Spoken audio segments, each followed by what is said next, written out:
نحمده نحمده ونصلي ونسلم على رسوله النبي الكريم المكين الحنين الرحيم. أما بعد، أعوذ بالله من الشيطان الرجيم. بسم الله الرحمن الرحيم. وَإِذْ جَعَلْنَا الْبَيْتَ مَثَابَةً لِلنَّاسِ وَأَمْنًا وَاتَّخِذُوا مِن مَّقَامِ إِبْرَاهِيمَ مُصَلًّى وَعَهِدْنَا إِلَىٰ إِبْرَاهِيمَ وَإِسْمَاعِيلَ أَن طَهِّرَ بَيْتِيَ لِلطَّائِفِينَ وَالْعَاكِفِينَ وَالرُّكَّعِ السُّجُودِ. وَإِذْ قَالَ إِبْرَاهِيمُ رَبِّ اجْعَلْ هَٰذَا بَلَدًا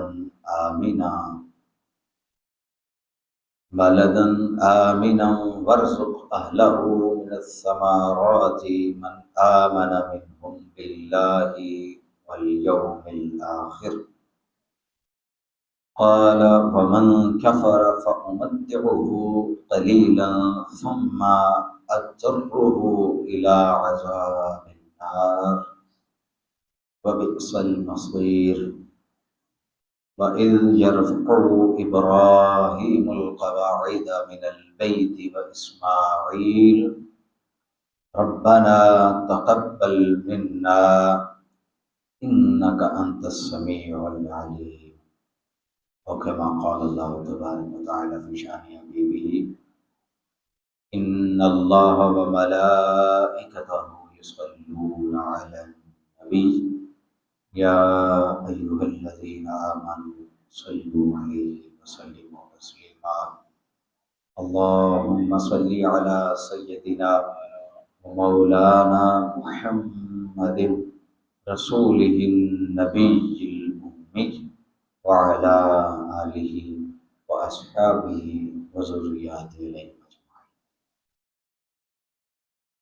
مولاي صل وسلم دائما أبدا على حبيبك خير الخلق كلهم محمد سيد الكونين والثقلين والفريقين من عرب ومن عجم. بلغ الأولى بكماله كشف الدجى بجماله حسنت جميع خصاله صلوا عليه وآله. يا صاحب الجمال ويا سيد البشر من وجهك المنير لقد نبر القمر لا يمكن الثناء كما كان حقه بعد الخدا بزرگت ہوئی قصہ مختصر. اللہ رب العزت کی ذات کی حمد و ثنا اور آقا کریم تاجدار کائنات وجہ تخلیق کائنات حضور جان جانا سیدنا احمد مجتبیٰ محمد مصطفیٰ صلی اللہ علیہ وسلم کی عظیم اعلیٰ اور عرفہ بارگاہ اقدس میں ہدیہ درود و سلام کے بعد اللہ رب العزت کی ذات کی بارگاہ میں شکر گزار ہیں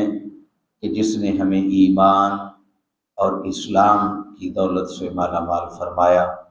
اور اللہ رب العزت کی ذات کا بے پناہ فضل و کرم اور لطف و احسان ہے، اور اس لطف و احسان پر بھی اس کے شکر گزار ہیں کہ جس نے ہمیں صحت، تندرستی اور عافیت کے ساتھ ایک اور جمعۃ المبارک کا دن عنایت فرمایا. اللہ رب العزت کی ذات ہم سب کو جمعۃ المبارک کے جملہ فیض و برکات سے مالا مال فرمائے. حاضرین و سامعین گرامی قدر، ذی الحج کا مہینہ شروع ہو چکا ہے، اور یہ مہینہ خاص ہے حج کے حوالے سے اور قربانی کے حوالے سے. یہ ایک ایسا مہینہ ہے کہ اس مہینے کا سوچ کر ہی ہر اہل ایمان کا دل مکۃ المکرمہ کی طرف کھینچا چلا جاتا ہے۔ ہر مسلمان مومن مرد ہو یا عورت، بچے ہوں بوڑھے ہوں یا جوان ہوں، ہر کسی کا دل یہی چاہتا ہے کہ کب وہ لمحہ آئے اور ہم اس گھر کی زیارت کے لیے جائیں جو کعبۃ اللہ کے نام سے موسوم ہے۔ ہم اس گھر کی زیارت کے لیے جائیں کہ جس کو سیدنا ابراہیم علیہ السلام اور سیدنا اسماعیل علیہ السلام آپ نے تعمیر فرمایا۔ تو حاضرین و سامعین گرامی قدر، اسی مناسبت سے اللہ رب العزت کی ذات کی توفیق سے جو آج کا ہمارا گفتگو کا عنوان ہے وہ ہے کعبۃ اللہ کی عظمت اور انبیاء کا سفر مکہ۔ یہ ہمارا آج کا گفتگو کا عنوان ہے۔ خلاصتاً کچھ عرض کر دوں، شہر مکہ سے ہمیں محبت ہے، جو مکہ کے در و دیوار سے ہمیں محبت ہے، جو شہر مکہ کی گلی اور کوچوں سے ہمیں محبت ہے، وہ تنہا ہمیں نہیں ہے، بلکہ سیدنا آدم علیہ السلام سے لے کر تاجدار کائنات صلی اللہ علیہ وسلم تک، اور پھر آقا علیہ السلام کے صحابہ کرام علیہ رضوان سے لے کے آج تک ہر اہل ایمان اس کی محبت کا مرکز اور محور مکہ رہا ہے۔ میں اپنی گفتگو کا آغاز کریم آقا عزیز از جان صلی اللہ علیہ وسلم کی ایک فرمان سے، آپ کی حدیث مبارکہ سے آغاز کرنے جا رہا ہوں۔ حضرت عبداللہ بن عباس رضی اللہ تعالی عنہ وہ اس حدیث کے راوی ہیں کہ کریم آقا صلی اللہ علیہ وسلم نے جب مکہ کو فتح فرمایا، فتح مکہ کے بعد آقا علیہ السلام چند ایام، کچھ دن، 2 ہفتے کے قریب مکہ میں قیام پذیر رہے۔ آقا علیہ السلام نے وہاں قیام فرمایا۔ جو انصار یعنی اہل مدینہ کے جو صحابہ کرام علیہ رضوان تھے، ان کو یہ فکر اور پریشانی لاحق ہوئی، کہیں ایسا نہ ہو آقا علیہ السلام کا یہ مکہ سے محبت کرنا یہ کسی سے کوئی ڈھکا چھپا تو ہے نہیں، آقا علیہ السلام کا یہ وطن ہے، آقا علیہ السلام کی یہ جائے پیدائش ہے، اور اپنی جائے پیدائش سے ہر کسی کو محبت ہوتی ہے، انسیت ہوتی ہے، اور پھر جائے پیدائش جب خاص کر بیت اللہ ہو، اللہ کا گھر جس شہر میں ہو، اور بالکل اس کے پڑوس میں آقا علیہ السلام کا در دولت ہو، آقا علیہ السلام کا گھر ہو، جب 40 برس تک آقا علیہ السلام مکہ میں رہے، جب جی چاہا، جب دل کیا، آقا علیہ السلام اپنے در دولت سے باہر تشریف لائے اور صحن کعبہ میں بیٹھ گئے، بیت اللہ کو دیکھا، ذکر اذکار کیے، آنکھیں ٹھنڈی کرتے رہے۔ تو آقا علیہ السلام اب فتح کے بعد 15 دن کے قریب آقا علیہ السلام وہاں قیام فرماتے ہیں۔ صحابہ کرام کو فکر ہوتی ہے کہ کہیں ایسا نہ ہو کہ اب چونکہ اپنی جائے پیدائش ہے، شہر مکہ ہے، اس کو فتح کر لیا ہے، تو آقا علیہ السلام کہیں یہاں ہی پکا قیام نہ کر لیں۔ آقا علیہ السلام یہیں نہ ٹھہر جائیں اور ہمیں خالی مدینہ واپس نہ جانا پڑ جائے۔ تو جب یہ بات آقا علیہ السلام تک پہنچی اور آپ کو معلوم ہوا تو آقا علیہ السلام نے ان سے فرمایا کہ بھئی پریشان نہ ہو، بے شک یہ میری جائے ولادت ہے، جائے پیدائش ہے، بے شک یہ اللہ کا گھر ہے، لیکن میں تمہارے ساتھ مدینہ ہی جاؤں گا، میں یہاں قیام نہیں کرنا، میں تمہارے ساتھ مدینہ ہی جاؤں گا۔ تو آقا علیہ السلام مدینہ منورہ کے لیے جب نکلے تو حضرت عبداللہ بن عباس رضی اللہ تعالیٰ عنہ وہ فرماتے ہیں کہ آقا علیہ السلام شہر مکہ سے باہر نکلے اور ایک پہاڑی پہ اونچی جگہ پہ کھڑے ہوئے اور آقا علیہ السلام نے شہر مکہ کی طرف اشارہ فرمایا، اور شہر مکہ کی طرف اشارہ کر کے آقا علیہ السلام فرمانے لگے کہ اے شہر مکہ، تو کتنا پاکیزہ شہر ہے، اے مکہ تو مجھے کتنا محبوب ہے، مجھے بڑی محبت ہے تجھ سے، بڑا پاکیزہ شہر ہے، لیکن اگر میری قوم تجھ سے نکلنے پر مجھے مجبور نہ کرتی تو میں تیرے سوا کہیں اور اپنی جائے سکونت نہ بناتا، میں تیرے علاوہ کہیں نہ رہتا، نہ ہجرت کرتا، نہ میں کہیں اور اپنی رہائش بناتا، لیکن افسوس یہ کہ جو میری قوم ہے اس نے مجبور کر دیا ہے، میری قوم نے مجھے تجھ میں رہنے نہیں دیا۔ تو یہ آقا علیہ السلام کو محبت تھی شہر مکہ سے۔ پھر حضرت عبداللہ بن عدی وہ روایت کرتے ہیں کہ آقا علیہ السلام کو ہم نے مقام حضبرہ پر دیکھا، آقا علیہ السلام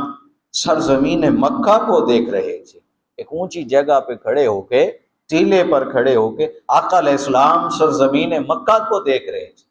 تو آقا علیہ السلام نے شہر مکہ کو دیکھتے ہوئے فرمایا، اللہ کی قسم، بے شک تو اللہ کی بہترین زمین ہے، اور اللہ تعالیٰ کے ہاں تجھ سے زیادہ محبوب زمین ہی کوئی نہیں، تو سب سے زیادہ اللہ کو محبوب ہے، تو سب سے بہترین زمین ہے، لیکن اگر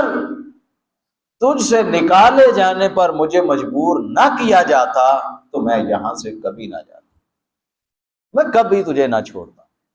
یہ آقا علیہ السلام کی محبت تھی مکہ سے۔ اب یہ کریم آقا علیہ السلام سے چونکہ ہم نے گفتگو کا آغاز کیا ہے، اب آقا علیہ السلام کے ذکر مبارک سے اس کا آغاز کر کے ہم نے برکت سمیٹ لی، اب ذرا دوسری طرف جاتے ہیں، اب ملائکہ کا حال دیکھتے ہیں کہ ملائکہ جو فرشتے ہیں ان کی مکہ سے جو محبت ہے وہ کیسی محبت ہے۔ حضرت وہب بن منبہ وہ بیان کرتے ہیں کہ میں نے پہلی امتوں کی جو کتابیں تھیں، میں نے ان کتابوں میں پڑھا ہے کہ جب اللہ رب العزت کی ذات کسی فرشتے کی کسی کام کی کوئی ڈیوٹی لگاتا ہے، کوئی کام اس کے سر انجام دینے کے لیے فرشتے کو زمین پر نازل کرتا ہے تو پھر اسے حکم فرماتا ہے کہ پہلے جا اور جا کے بیت اللہ کی زیارت کر، پہلے مکہ جا،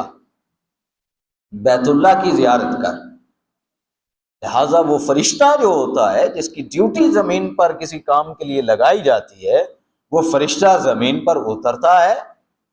اور وہ عرش کے نیچے سے، یعنی جب آخری آسمان دنیا جسے ہم کہتے ہیں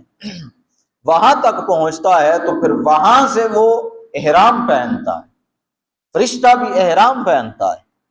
اور وہ احرام لپیٹ کر پھر تلبیہ کہتا ہے، اور تلبیہ کہتا ہوا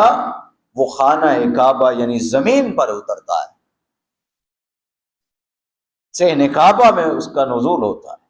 فرشتہ وہاں اترتا ہے اور پھر وہ تلبیہ کہتا ہوا اس کا طواف کرتا ہے، خانہ کعبہ کا طواف کرتا ہے وہ فرشتہ، اور پھر وہ حجر اسود کا بوسہ لیتا ہے یا استعلام کرتا ہے، یعنی ہاتھ سے اس کی طرف اشارہ کر کے ہاتھ کو چوم لینا یا چھڑی کا اشارہ کر کے چھڑی چوم لینا، یہ استعلام کہلاتا ہے۔ تو فرمایا کہ وہ فرشتہ جب زمین پر اترتا ہے وہ احرام باندھتا ہے، تلبیہ کہتا ہے، بیت اللہ کا طواف کرتا ہے، اور پھر وہ حجر اسود کو چومتا ہے، اس کا بوسہ لیتا ہے، پھر 7 مرتبہ دوبارہ طواف کرتا ہے بیت اللہ کا، 7 مرتبہ دوبارہ اس کا طواف کرتا ہے، پھر 2 رکعتیں نفل ادا کرتا ہے، اس کے بعد پھر اپنا جس کام کے لیے اس کو نازل کیا جاتا ہے، بھیجا جاتا ہے زمین پر، پھر وہ اپنا کام سر انجام دیتا ہے اور پھر اللہ رب العزت کی ذات کی بارگاہ میں عرش پر واپس پلٹ جاتا ہے۔ یہ ملائکہ کی محبت ہے مکہ سے، کہ ملائکہ جب مکہ میں اترتے ہیں تو ان کا معمول یہ ہوتا ہے۔ اب مکہ تعمیر کیسے ہوتا ہے؟ حضرت عبداللہ بن عباس رضی اللہ تعالیٰ عنہ وہ یہ روایت کرتے ہیں کہ حضرت اسماعیل علیہ السلام وہ جو زمزم کا کنواں تھا اس کے پاس ایک درخت کے نیچے بیٹھے ہوئے تھے سائے میں، اور اپنے تیر کو درست کر رہے تھے، تیر جو ہے اس کو درست کر رہے تھے، اپنے تیروں کو ٹھیک کر رہے تھے۔ انہوں نے دیکھا کہ ان کے والد گرامی قدر یعنی حضرت ابراہیم علیہ السلام وہ تشریف لائے، تو وہ فوراً اٹھ کھڑے ہوئے اور ان کا استقبال کیا، اور دونوں نے آپس میں ایک بڑی محبت اور شفقت اور اخلاق کا مظاہرہ کیا، جس طرح ایک باپ اور بیٹی کی آپس میں محبت ہوتی ہے۔ پھر حضرت ابراہیم علیہ السلام نے فرمایا کہ اے میرے بیٹے، اے اسماعیل، مجھے اللہ رب العزت کی ذات نے ایک حکم دیا ہے، اللہ کی ذات نے ایک حکم دیا ہے، ایک کام کرنے کا کہا ہے۔ عرض کی اے ابا جان، جو حکم آپ کو اللہ رب العزت کی ذات نے دیا ہے آپ فوراً اس کے اوپر عمل کریں، فوراً عمل پیرا ہو جائیں۔ حضرت ابراہیم علیہ السلام نے پوچھا بیٹے کیا اس کام میں میری مدد کرو گے؟ عرض کی ابا جان، اللہ کا کون سا ایسا حکم ہے کہ جس سے پیچھے ہٹتے ہوئے پہلے آپ نے دیکھا؟ کیا یہ فقیر پہلے کسی حکم سے پیچھے ہٹا ہے؟ میں آپ کی مدد کروں گا۔ پھر حضرت ابراہیم علیہ السلام نے فرمایا کہ میرے بیٹے، اللہ کی ذات نے حکم دیا ہے کہ یہ جو ایک جگہ ہے نشاندہی فرمائی، اور فرمایا اللہ کی ذات فرماتی ہے یہ جو ایک جگہ ہے اس جگہ کے اوپر ایک میرا گھر تعمیر کرو، ایک گھر بنانا ہے، تو کیا میری مدد کرو گے؟ نے کہا جی کیوں نہیں ابا جان، میں حاضر خدمت ہوں۔ پھر دونوں باپ اور بیٹا دونوں نے پھر بیت اللہ شریف کی دیواریں اٹھائیں اور اس کی بنیادیں اٹھائیں۔ پھر حضرت اسماعیل علیہ السلام وہ پتھر اٹھا کر لاتے اور حضرت ابراہیم علیہ السلام بیت اللہ کو تعمیر کرتے، یہاں تک کہ جب دیواریں بلند ہو گئیں اور حضرت اسماعیل علیہ السلام پتھر اٹھا کر لاتے تو حضرت ابراہیم علیہ السلام ان کو پتھر اٹھانے میں مشکل ہوتی، تو پھر ایک پتھر آسمان سے اترا اور وہ پتھر حضرت ابراہیم علیہ السلام نے اپنے قدموں کے نیچے رکھا اور اس پہ کھڑے ہو کے پھر بیت اللہ کو تعمیر کرنے لگے۔ پھر ہوتا یہ کہ جوں جوں بیت اللہ کی دیواریں اٹھتی چلی جاتی، جوں جوں وہ پتھر بھی اونچا ہو جاتا، جوں حضرت ابراہیم علیہ السلام نیچے کو آنا چاہتے وہ پتھر خود بخود نیچے ہو جاتا، وہ اونچا نیچا ہوتا رہتا۔ پھر دونوں نے اسی طرح بیت اللہ کو تعمیر کر لیا، اور اللہ کی ذات نے ارشاد فرمایا کہ جب وہ بیت اللہ کو تعمیر کر چکے تو پھر انہوں نے عرض کی وَإِذْ قَالَ إِبْرَاهِيمُ رَبِّ اجْعَلْ هَٰذَا بَلَدًا آمِنًا، اے میرے رب جو تو نے حکم دیا ہم نے تیرا حکم مان لیا، ہم نے اس کعبہ کو تعمیر کر لیا، لیکن اے ہمارے رب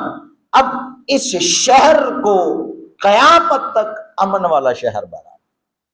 اس کو امن والا شہر بنا دے۔ پھر عرض کرنے لگے وَارْزُقْ أَهْلَهُ مِنَ الثَّمَرَاتِ، پھر اس میں رہنے والے جو لوگ ہیں، جو باشندے ہیں، جو انسان، جو مخلوق یہاں رہتی ہے، ان کو ایسے پھلوں سے نواز کہ جو دنیا کے ہر خطے سے یہاں موجود ہوں۔ آج بھی آپ شہر مکہ کو دیکھیں، کوئی پھل وہاں نہیں ہوتا، زمین سے کچھ نہیں اگتا، لیکن ہر پھل، وہ آپ صحن کعبہ سے باہر نکلیں، دنیا کا ہر پھل آپ کی نظروں کے سامنے ہوگا۔ یہ حضرت ابراہیم علیہ السلام کی دعا ہے، ہر پھل وہ وہاں موجود ہوتا ہے۔ پھر فرمایا من آمن منہم باللہ والیوم الآخر، اور اے باری تعالی جو یوم آخرت پر ایمان لائے، تجھ پر ایمان لائے، اے باری تعالیٰ اسے امان دے دے، اسے امان دے دے، اس شہر میں امان دے دے۔ یہ حضرت ابراہیم علیہ السلام نے دعا کی، وہ شہر بنتا گیا پھر، اور بیت اللہ جو ہے وہ تعمیر ہو گیا۔ اب اس سے پہلے یہ تو تھی تعمیر وہ جو حضرت ابراہیم اور حضرت اسماعیل نے کی، لیکن خانہ کعبہ بیت اللہ اس سے پہلے بھی موجود تھا، اس سے پہلے بھی موجود تھا۔ حضرت عبداللہ بن عباس رضی اللہ تعالیٰ عنہ وہی راوی ہیں کہ آقا کریم تاجدار کائنات صلی اللہ علیہ وسلم نے ارشاد فرمایا کہ بے شک حضرت آدم علیہ السلام زیارت کعبہ کے لیے ہند سے پیدل چل کر 1000 مرتبہ کعبہ کی زیارت کے لیے تشریف لائے، پیدل چل کے ہند سرندیپ، جس کو آج سری لنکا کہا جاتا ہے، سری لنکا، وہاں پہ اترے حضرت آدم علیہ السلام۔ جب آسمانوں سے اور جنت سے اللہ رب العزت کی ذات نے حضرت آدم کو نازل کیا، زمین پر اتارا، تو وہ سرندیپ سری لنکا اس کی ایک پہاڑی پر اترے، تو وہاں سے خانہ کعبہ تک آقا علیہ السلام نے فرمایا 1000 مرتبہ صرف زیارت مکہ کے لیے حضرت آدم علیہ السلام پیدل آئے، کوئی سواری نہیں لی، پیدل وہاں سے انہوں نے سفر کیا۔ یہاں سے انبیاء کا سفر مکہ شروع ہو رہا ہے، انبیاء کا سفر مکہ کہ آدم علیہ السلام نے ابتدا کی۔ اب وہ واقعہ پورا جو ہے حضرت آدم علیہ السلام کا، وہ یہ محمد بن اسحاق وہ روایت کرتے ہیں اس کو کہ مجھ تک یہ خبر پہنچی کہ آدم علیہ السلام کو جب زمین پر اتارا گیا تو وہ جو مالا اعلیٰ میں تھے ہر وقت اور فرشتوں کے جھرمٹ میں رہتے تھے، تو وہاں ہر وقت لبیک اللہم لبیک اور سبحان اللہ و بحمدہ سبحان اللہ العظیم، وہ اللہ رب العزت کی ذات کی حمد، اس کی ثنا، اس کی تسبیح، وہ ہر وقت وہ سنتے رہتے تھے۔ لیکن جب زمین پر اترے تو پھر وہ جو فرشتوں کی تسبیح تھی وہ سن نہ سکے، غمگین ہوئے کہ مجھ سے یہ نعمت چھن گئی، اداس ہوئے۔ جب اداس ہو گئے تو پھر اللہ رب العزت کی ذات نے حکم فرمایا کہ اے آدم جاؤ اس شہر کا سفر کرو، اس شہر کے سفر میں میں نے تمہارے لیے سکون رکھ دیا ہے، میں نے سکون رکھ دیا ہے، اس شہر مکہ کا سفر کرو، اس بیت الحرام کو تمہارے لیے جائے سکونت بنا دیا ہے۔ پھر حضرت آدم علیہ السلام جب سرندیپ سری لنکا سے مکہ کی طرف نکلے، سفر کرنے لگے، تو اللہ رب العزت کی ذات نے جہاں وہ ٹھہرنا ہوتا حضرت آدم علیہ السلام نے وہاں پانی کا ایک چشمہ جاری فرما دیا، تاکہ میرا آدم جو پیدل ہند سے چلا ہے اور خلیج ملک میں پہنچنا ہے، سعودی عرب میں پہنچنا ہے، سری لنکا سے پیدل چل کے تو جہاں جہاں میرا آدم رکے اس کو پانی کا مسئلہ نہ ہو، پیاس نہ تنگ کرے۔ تو اللہ رب العزت کی ذات نے جہاں جہاں وہ رکتے ہر جگہ ایک چشمہ پانی کا جاری فرما دیا، حتیٰ کہ ٹھہرتے ٹھہرتے رکتے رکتے آپ مکہ مکرمہ پہنچے۔ پھر مکہ مکرمہ میں پہنچے اور پھر حضرت آدم علیہ السلام وہیں رہتے، وہیں عبادت کرتے، وہیں طواف کرتے، حتیٰ کہ آدم علیہ السلام اس دنیا سے رخصت ہو گئے لیکن شہر مکہ کو نہیں چھوڑا، شہر مکہ کو نہیں چھوڑا۔ آدم علیہ السلام آپ کا جب وصال ہوتا ہے تو اس وقت بھی آپ شہر مکہ میں موجود تھے، شہر مکہ میں۔ اور جبل ابو قبیس جو ایک پہاڑ ہے، جس پہاڑ کے دامن میں بیت اللہ بھی ہے، جس پہاڑ کے دوسری طرف بنی ہاشم کے محلہ بھی ہیں، اور آقا علیہ السلام کا وہ گھر بھی ہے جہاں آقا علیہ السلام کی ولادت ہوتی ہے، میلاد ہوتا ہے، وہ سارے جبل ابو قبیس کے پاس۔ تو اس جبل ابو قبیس میں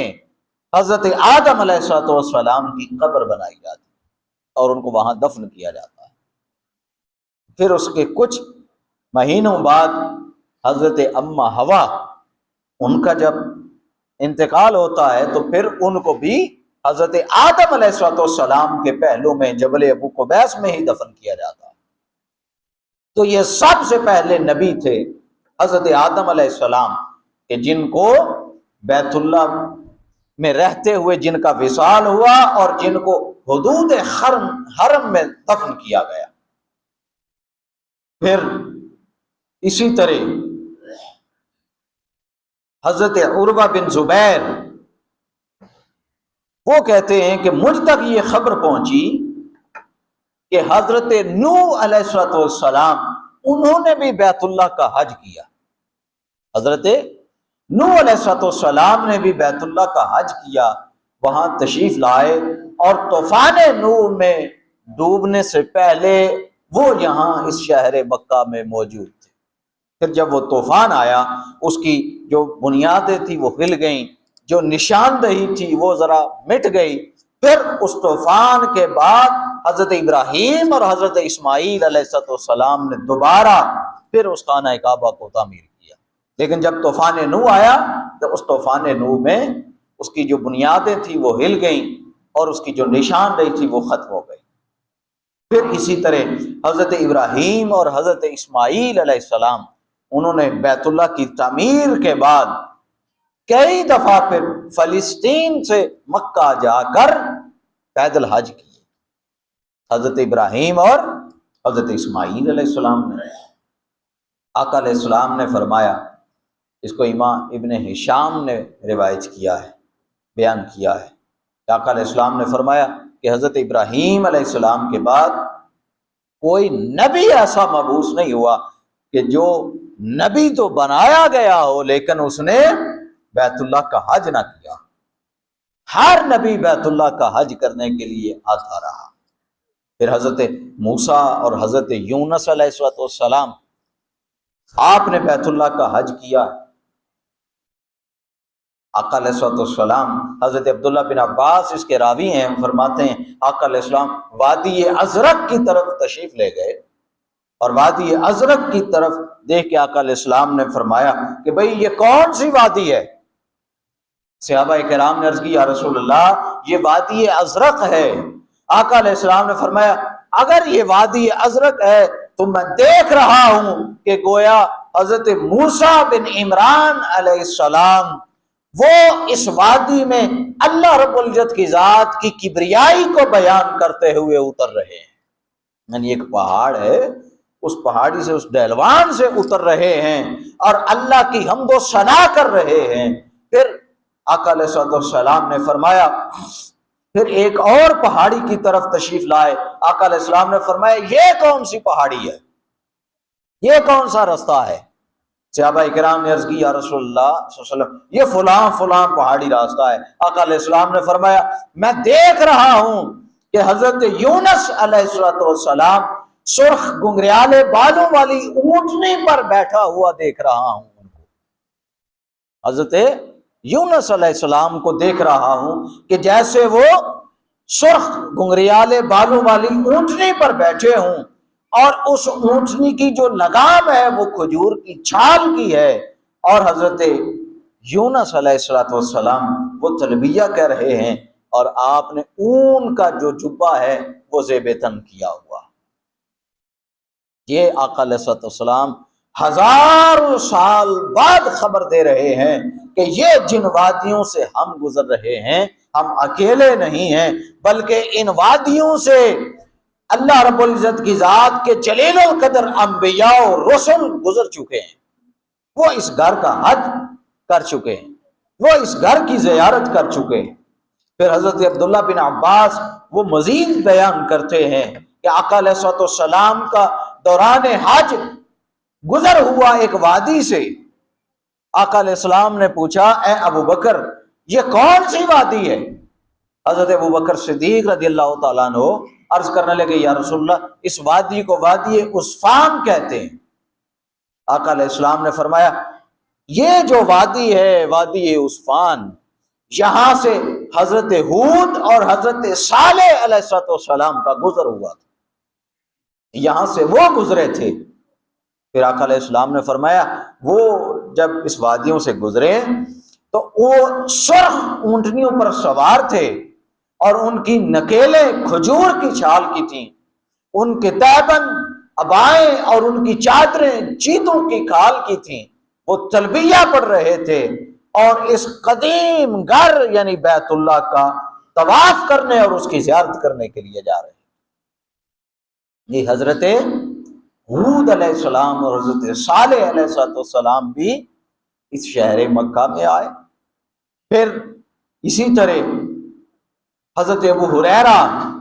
وہ روایت کرتے ہیں کہ حضرت ابراہیم خلیل الرحمن، حضرت ہود، حضرت صالح اور حضرت شعیب کا گزر یہاں سے ہوا۔ پھر حضرت عبداللہ بن عباس ہی روایت کرتے ہیں کہ روحا کے راستے پر 70 انبیاء کرام ایسے ہیں، روحا کے راستے پر 70 انبیاء ایسے ہیں جو وہاں سے گزرے تھے حج بیت اللہ کے لیے، جو صرف حج بیت اللہ کے لیے وہاں سے گزرے تھے۔ انہوں نے فرمایا کہ وہ اون کے کپڑے انہوں نے پہنے ہوئے تھے، اور مسجد خیف میں ان 70 انبیاء نے نماز ادا کی۔ وہ رستہ جو مکہ کی طرف آتا تھا 70 انبیاء نے وہاں نماز ادا کی۔ پھر اسی طرح آقا علیہ السلام نے بھی اسی طرح فرمایا۔ حضرت عمر بن عوف المزنی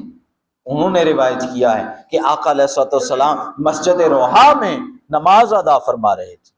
ہم مکہ جا رہے تھے تو مکہ جاتے ہوئے مسجد روحا وہاں ہم نے قیام کیا، آقا علیہ السلام نے وہاں نماز ادا فرمائی،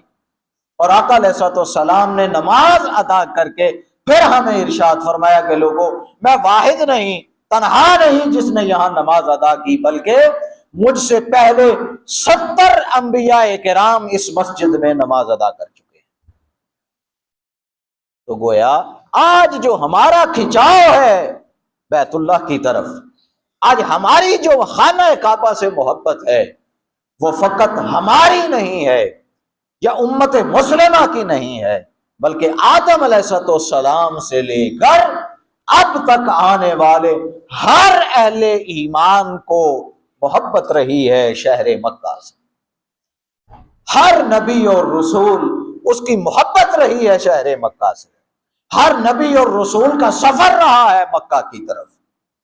آج صرف ہم حج یا عمرے کے لیے سفر نہیں کرتے، بلکہ اللہ رب العزت کی ذات کے جلیل القدر انبیاء اور رسل وہ شہر مکہ کی طرف ہجرت فرمایا کرتے، وہ شہر مکہ کا سفر کیا کرتے، اور وہ شہر مکہ میں سکونت اختیار کیا کرتے۔ اسی طرح حضرت امام جعفر صادق علیہ السلام انہوں نے بھی ایک روایت بیان کی آقا علیہ السلام کی۔ حضرت امام جعفر صادق علیہ السلام نے فرمایا کہ بے شک یہ جو وادی روحا ہے یہاں 70 انبیاء سرخ اونٹنیوں پر جن کی نکیل کھجور کی چھال کی تھی وہ سوار ہو کر گزرے ہیں، جو ابائیں زیب تن کیے ہوئے تھے، اور ان سب کا تلبیہ جو ہے وہ جدا جدا تھا، الگ الگ ان کا تلبیہ تھا۔ جو تسبیح پڑھی جاتی ہے، جو کلمات پڑھے جاتے ہیں، آقا علیہ السلام نے فرمایا ان میں سے جب حضرت یونس علیہ السلام اس وادی سے گزرے اور مکہ کی طرف سفر کر رہے تھے تو حضرت یونس علیہ السلام وہ عرض کر رہے تھے، اے مصیبتوں کو دور کرنے والے رب، میں حاضر ہوں، میں حاضر ہوں۔ پھر موسیٰ علیہ السلام جب گزرے تو وہ عرض کر رہے تھے، میں حاضر ہوں، تیرا بندہ حاضر ہوں، اے اللہ میں حاضر ہوں۔ پھر آقا علیہ السلام نے فرمایا جب حضرت عیسیٰ علیہ السلام مکہ میں آئے اور انہوں نے اس گھر کا حج اور زیارت کی تو پھر حضرت عیسیٰ علیہ السلام وہ تلبیہ کہہ رہے تھے، میں تیرا بندہ حاضر ہوں، اے اللہ میں حاضر ہوں، تیری باندی اور تیرے دو بندوں کی بیٹی کا بیٹا میں حاضر ہوں، اے اللہ میں حاضر ہوں۔ یہ حضرت عیسیٰ علیہ السلام کا تلبیہ تھا، جو ہم کہتے ہیں نا لبیک اللہم لبیک لا شریک لک لبیک، تو ہمارا تلبیہ یہ ہے۔ جبکہ انبیاء وہ اپنا الگ الگ تلبیہ پڑھتے رہے اور مکہ کی طرف سفر کرتے رہے۔ پھر حضرت عبداللہ بن زبیر وہ بیان کرتے ہیں کہ بیت اللہ کا حج بنی اسرائیل کے 700 انبیاء نے کیا ہے، بنی اسرائیل کے 700 انبیاء نے بیت اللہ کا حج کیا ہے۔ اور وہ فرماتے ہیں کہ وہ جو نبی تھے ان نبیوں کی تعظیم کا اور بیت اللہ کے ادب کا عالم یہ تھا کہ وہ شہر مکہ سے دور ایک وادی تنعیم، اس وادی تنعیم کے مقام پر مکہ سے کافی دور اپنے جوتے اتار دیتے، اپنے جوتے اتار دیتے، نبی تھے اور انبیاء وہاں مکہ سے دور اپنے جوتے اتارتے اور وہاں سے پیدل ننگے پاؤں پھر حرم کعبہ میں داخل ہوتے اور بیت اللہ کی تعظیم کرتے، وہ انبیاء۔ پھر حضرت عبداللہ بن عباس انہوں نے بھی اسی طرح روایت کیا ہے۔ پھر حضرت ابن عباس نے ایک اور روایت کی کہ حضرت موسیٰ علیہ السلام کے حواریوں نے حج ادا کیا، جب وہ حرم مکہ میں داخل ہوئے تو حرم کی تعظیم کی خاطر انہوں نے نہ اپنے پاؤں میں جوتے پہنے ہوئے تھے اور نہ ہی گردنیں اور سر اٹھا کر چل رہے تھے، بلکہ وہ پیدل اور ننگے پاؤں چل رہے تھے، کوئی سواری نہیں تھی۔ پھر انہوں نے بتایا کہ مسجد خیف جو ہے، مسجد خیف، وہاں پہ 70 انبیاء کرام نے نماز ادا کی اور ان میں حضرت موسیٰ علیہ السلام بھی تھے۔ مسجد خیف یہ مینا کی طرف جب آپ جائیں وہاں آتی ہے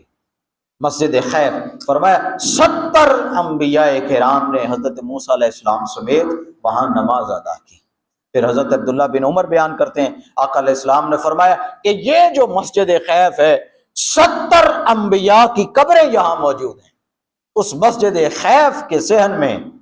اس کے احاطے میں 70 انبیاء دفن ہیں۔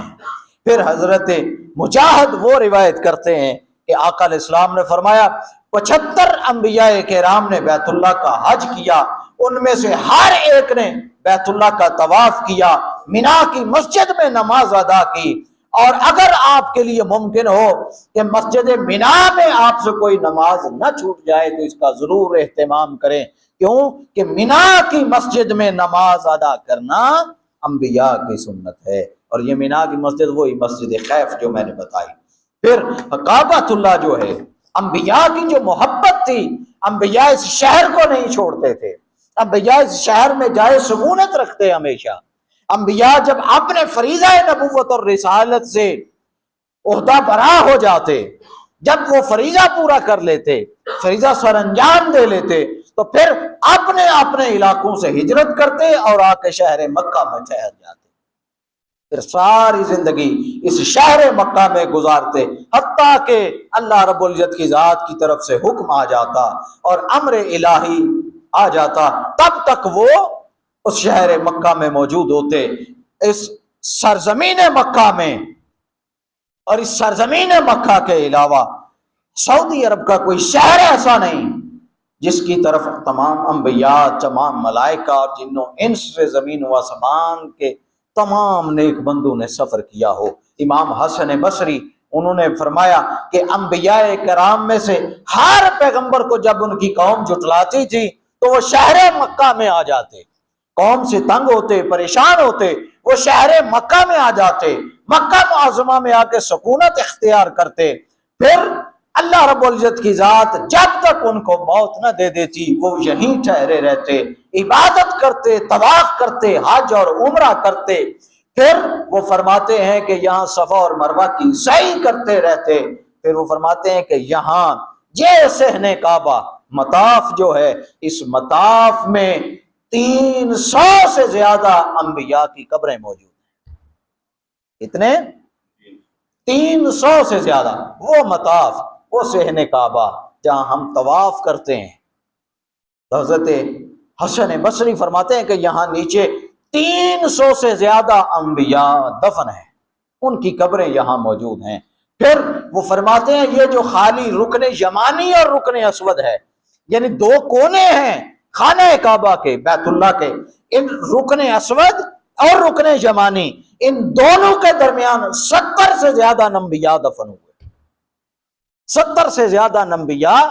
یہاں دفن ہوئے، ان کی قبریں یہاں موجود ہیں۔ اور پھر وہ فرماتے ہیں کہ حضرت ابراہیم، اسماعیل علیہ السلام اور ان کی والدہ، چونکہ انہوں نے بھی کبھی بیت اللہ کو نہیں چھوڑا تھا، مکہ کو کبھی رخصت نہیں کیا، کبھی نہیں چھوڑا، جب ان کا وصال ہوا وہ بھی یہیں دفن ہوئے، تو فرماتے ہیں ان کی جو قبر بنی، حضرت اسماعیل اور حضرت ہاجرہ ان کی والدہ، یہ دونوں کی جو قبر بنی وہ حتیم کعبہ، یعنی جہاں پرنالہ گرتا ہے پانی کا، وہ پرنالے کے عین نیچے حتیم کعبہ میں حضرت اسماعیل اور حضرت ہاجرہ ان کی قبریں موجود ہیں۔ پھر فرمایا یہ جو حتیم ہے، جتنا ایریا ہے جو سفید نظر آتا ہے خانہ کعبہ کے ساتھ، وہ سفید جو ایریا ہے، فرماتے ہیں اس حتیم میں، سفید ایریا میں 70 سے زیادہ انبیاء ان کی قبریں موجود ہیں، 70 سے زیادہ انبیاء صرف اس ایک سفید ایریے میں ان کی قبریں موجود ہیں۔ اور فرمایا حضرت نوح، حضرت شعیب، حضرت ہود اور صالح علیہ السلام، ان کی قبریں جو ہیں وہ جہاں زمزم کا کنواں ہے، اس زمزم کے کنویں، اور جہاں مقام ابراہیم یعنی پتھر رکھا ہوا ہے، جہاں جس پر ابراہیم علیہ السلام نے کھڑے ہو کے مکہ تعمیر کیا، بیت اللہ تعمیر کیا، اس پتھر اور زمزم کے کنویں کے درمیان حضرت نوح کی قبر بھی ہے، حضرت ہود کی ہے، حضرت شعیب کی ہے اور حضرت صالح کی ہے، ان کی قبریں یہاں موجود ہیں۔ پھر صحن کعبہ میں مزید حجر اسود سے لے کے مقام ابراہیم تک، یہ بڑے تھوڑے تھوڑے فاصلے ہیں، جس نے دیکھے ہیں وہ تو جانتا ہوگا، حجر اسود سے مقام ابراہیم کے درمیان 99 انبیاء کرام وہاں دفن ہیں، 99 انبیاء وہاں دفن ہیں۔ اب بات کرنے کا مقصد یہ، بتانے کا مقصد یہ کہ وہ جو انبیاء تھے جن کی قبریں یہاں بنی، پھر جتنے، یہ تو چند ایک چیزیں میں نے اب مختصر کر دی، وہ بیان نہیں کی، 700 سے زیادہ، اور بعض روایات میں آتا 1000 سے زیادہ انبیاء کی قبریں مسجد جو نمرہ ہے جہاں خطبہ حج دیا جاتا ہے، میدان عرفات، 1000 سے زیادہ انبیاء وہاں دفن ہیں، اور 7000 سے زیادہ انبیاء مکہ شہر سے لے کے عرفات تک، مینا، مزدلفہ، عرفات اور شہر مکہ، یہ جتنے مقام ہیں جہاں جہاں حاجی رکتے ہیں، ان سارے مقامات پر 7000 سے زیادہ انبیاء کی قبریں موجود ہیں، اور صرف مسجد نمرہ میں 1000 سے زیادہ انبیاء کی قبریں موجود ہیں۔ یہ جو سارے انبیاء شہر مکہ میں آتے رہے، شہر مکہ میں جائے سکونت رکھی، رہائش مکہ میں رکھی، پھر اپنے کام سر انجام دے کے ہمیشہ کے لیے مکہ کے ہو کے رہ گئے، پھر مکہ کو کبھی چھوڑا ہی نہیں، حتیٰ کہ ان کا وصال وہاں ہو گیا، وصال کے بعد ان کا دفن بھی وہیں ہو گیا، ان کی قبریں وہیں بن گئیں۔ آج ان کی قبروں کے اوپر چلتے ہوئے ہم طواف کعبہ کرتے ہیں۔ تو یہ سارے جو انبیاء ہیں، کیوں فقط انہوں نے بیت اللہ کے قریب ہی آ کے سکونت اختیار کی۔ فلسطین میں دوسرا اللہ کا گھر بھی موجود تھا، مسجد اقصی۔ مسجد اقصی بیت اللہ یعنی حضرت آدم علیہ السلام کے زمانے میں جب خانہ کعبہ تعمیر ہوا، اس میں اور مسجد اقصی میں صرف 40 سال کا فرق ہے، صرف 40 سال کا فرق ہے کہ بیت اللہ 40 سال پہلے تعمیر ہوا، مسجد اقصی 40 سال بعد تعمیر ہوئے دونوں حضرت آدم علیہ السلام کے زمانے میں۔ تو وہ فلسطین میں مسجد اقصی وہ زیادہ قریب تھی، بنی اسرائیل کے جو انبیاء تھے ان کو زیادہ قریب مسجد اقصی تھی، لیکن وہ مسجد اقصی کو چھوڑ کے بیت اللہ کی طرف ہجرت کرتے اور سینکڑوں سال وہاں انبیاء جاتے رہے، حج کرتے، طواف کرتے، دفن ہوتے۔ کیوں؟ کیا وجہ تھی؟ ارے وجہ جو مجھے نظر آتی ہے وہ صرف ایک تھی، اس کے علاوہ محبت ایک جگہ، اپنائیت ایک جگہ، اس خانہ کعبہ سے جو شفقت تھی، جو محبت تھی، جو انسیت تھی، وہ ایک جگہ۔ لیکن اس محبت کے بعد مجھے جو چیز اللہ کے حکم کے علاوہ نظر آتی ہے ان کے خانہ کعبہ میں رہنے کی، وہ صرف اور صرف ایک ہے کہ ہر نبی جانتا تھا کہ یہ وہ شہر ہے کہ جس شہر پاک میں آخری نبی اور رسول آمنہ کے لال تاجدار کائنات کی ولادت باصحادت ہونے والی۔ ہر نبی جانتا تھا کہ اس شہر مکہ میں اس آخری نبی کی ولادت ہونی ہے۔ ہو نہ ہو کہ ہم اس شہر مکہ کو جائے سکونت بنا لیں، ہم اس شہر مکہ میں رہ لیں، تاکہ جب اس آخری نبی اور رسول اس آمنہ کے ذریہ یتیم کی ولادت ہو، ہم اسی وقت اپنی امتوں کو چھوڑیں، اپنے کلموں کو چھوڑیں اور آقا علیہ السلام کے قدموں سے لپٹ جائیں اور آخری نبی اور رسول کا کلمہ پڑھ کے ان پر ایمان لے آئیں، وَتُعَزِّرُوهُ وَتُوَقِّرُوهُ کی تفسیر بن جائیں۔ وہ آخری نبی اور رسول صلی اللہ علیہ وآلہ وسلم فقط ان کی زیارت کے لیے، ان کی آمد کی طلب کے لیے 70,000 انبیاء وہ مکہ میں آتے رہے، ان کی آمد کے انتظار میں انبیاء وہاں بیٹھے رہے، موت آ گئی، کعبہ میں دفن ہو گئے، لیکن شہر مکہ کو نہیں چھوڑا۔ کہیں ایسا نہ ہو ہم اس شہر مکہ کو چھوڑیں اور اس آخری نبی اور رسول کی آمد ہو جائے اور ہم اس کی زیارت نہ کر سکیں، ایسا نہ ہو جائے۔ تو زیارت مصطفیٰ کے لیے اور مصطفیٰ کریم صلی اللہ علیہ وآلہ وسلم کا کلمہ پڑھنے کے لیے وہ انبیاء اپنی امتوں کو چھوڑتے، اپنے علاقوں کو چھوڑتے، قریب ترین فلسطین کو چھوڑ دیتے اور دور دراز کا پیدل سفر کر کے خانہ کعبہ میں آتے، حج کرتے، زیارت کرتے، عمرہ کرتے اور آقا علیہ السلام کی انتظار میں پھر اپنی موت تک پہنچ جاتے، لیکن مکہ کو کبھی نہ چھوڑتے۔ لوگوں، یہ انبیاء کی اہل مکہ سے اور شہر مکہ سے محبت تھی۔ ہماری جو محبت ہے وہ بھی شہر مکہ سے ہے۔ ہمارا ہر شخص، نوجوان ہو، بوڑھا ہو، بچہ ہو، مرد ہو یا عورت ہو، ہر شخص مکہ سے محبت کرتا ہے، ہر شخص مکہ جانا چاہتا ہے۔ کوشش کریں جتنا ممکن ہو سکے وسائل پیدا کریں اور جا کے اس حرم کی زیارت کریں، جا کے اس حرم کو دیکھیں جہاں انبیاء آتے رہے، جہاں آقا علیہ السلام کی ولادت ہوئی اور جہاں انبیاء دفن ہیں، اس سرزمین کو دیکھیں۔ اللہ رب العزت کی ذات مجھے اور آپ سب کو حرم مکہ کی بار بار زیارت نصیب فرمائے اور اللہ رب العزت کی ذات ہم سب کو حج بیت اللہ کی زیارت بھی نصیب فرمائے۔ وما علینا الا البلاغ۔